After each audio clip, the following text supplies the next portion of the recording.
Falando do caso Letícia Peixoto, está marcada para daqui a pouco no Tribunal de Justiça de Campos a sessão de julgamento do recurso apresentado pela defesa de Diogo Viola.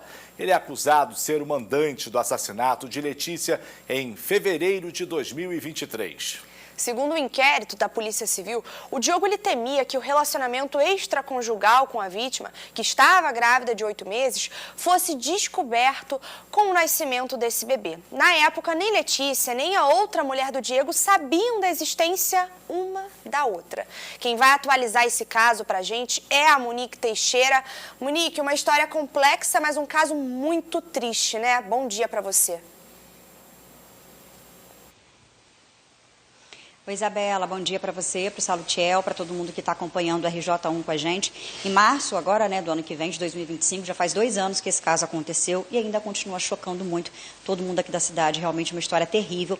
Eu estou aqui na casa da família da Letícia Peixoto, ao meu lado a Cíntia Peixoto. Daqui a pouco a gente vai conversar com ela, mas para você que está em casa entender melhor o porquê dessa sessão de julgamento que acontece hoje. Segundo o Márcio Marques, advogado criminalista e assistente de acusação desse caso, começa daqui a pouco, 13h, essa sessão de julgamento. Vai ser online, por videoconferência, então só vão participar advogados, desembargadores. E é uma solicitação da defesa do Diogo Viola de Nadai. O Márcio mandou para a gente um trechinho explicando, né, sobre esse julgamento, já que ele vai participar, a gente vai acompanhar um pedacinho agora.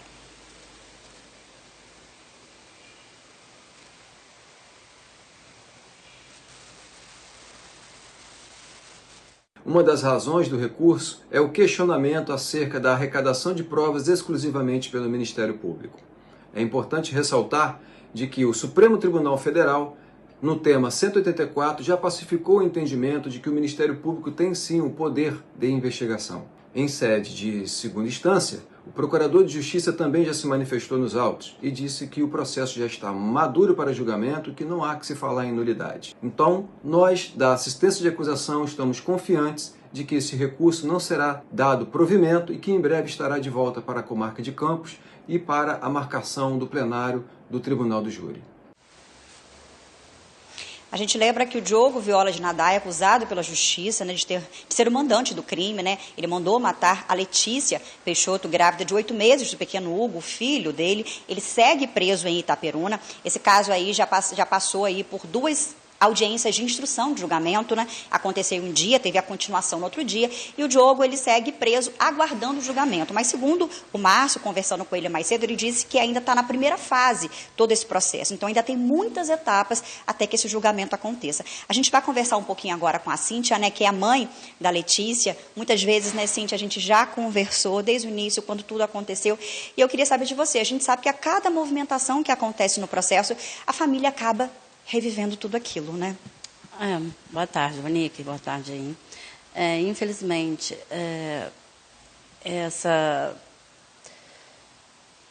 espera, né, cansativa, ansiosa, porque a gente fica, né, sempre no aguardo de que termine, né? Aí vem outro recurso, aí novamente, né? Então, eu não sei muito explicar, como o doutor Márcio já explicou para vocês.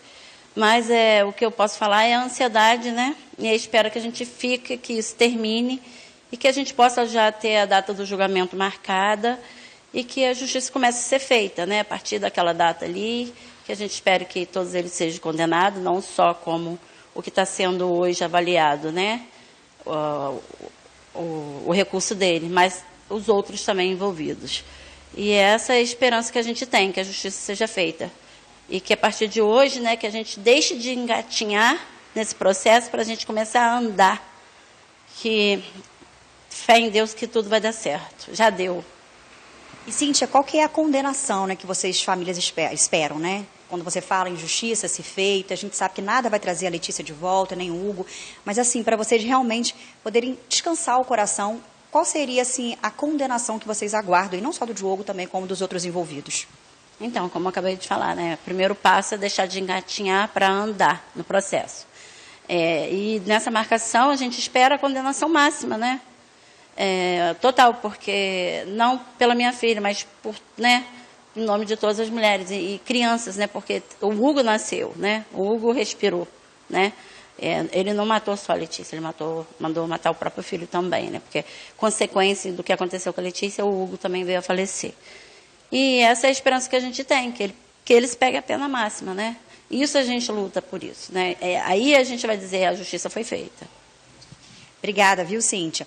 Então, claro que a gente vai seguir aí, né, acompanhando através do advogado criminalista do Márcio, para saber qual vai ser a definição, né, qual foi o resultado aí desse julgamento, e a gente vai trazer todas as atualizações no RJ2. Como eu disse, a gente lembra que a Letícia Peixoto foi morta com 5 tiros, grávida de 8 meses do pequeno Hugo, né? Quando o crime aconteceu, a Cíntia estava no carro junto com a Letícia, elas estavam chegando em frente à casa da família.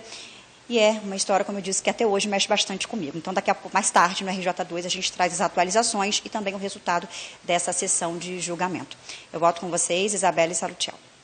Ok, Monique, obrigado pelas informações por enquanto. Mexe com todo mundo, porque a frieza desse crime, ele ser o mandante, 2 pessoas vão numa moto, atiram ali a queima-roupa na frente da mãe.